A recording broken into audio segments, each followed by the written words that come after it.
امام الانبیاء محبوب کبریا حضرت محمد مصطفیٰ صلی اللہ تعالی علیہ وسلم نے فرمایا لو کان بعدی نبی لکان عمر، او کما قال النبی صلی اللہ تعالی علیہ وسلم، او لوگو اگر میرے بعد کوئی نبی آنا ہوتا، اللہ کو کوئی پیغمبر اور بھیجنا ہوتا تو میرے بعد فاروق اعظم رضی اللہ تعالی عنہ نبی بن کر آتے۔ امیر المومنین خلیفۃ المسلمین سیدنا فاروق اعظم رضی اللہ تعالیٰ عنہ ان بہادر جوانوں میں سے ہے جن کا دبدبہ آج تک دنیا میں مانا جاتا ہے۔ اہل اسلام نے مورخین نے تاریخ کی کتابوں میں لکھا ہے اگر فاروق 1 سال اور زندہ رہ جاتے دنیا میں کفر کا نام و نشان باقی نہ رہتا۔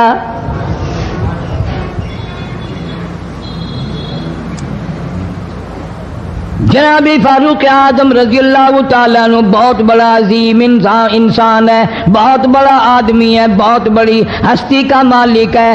جناب مدنی کریم صلی اللہ تعالیٰ علیہ وسلم کی دعا کا ثمر بن کر آیا، دعا کا نتیجہ بن کر آیا۔ ابراہیم علیہ السلام نے بیت اللہ کی تعمیر کرتے وقت دعا مانگی، بیت اللہ بناتے وقت دعا مانگی، امام الانبیاء صلی اللہ علیہ وسلم کو مانگا، گویا خلیل اللہ نے حبیب اللہ کو مانگا۔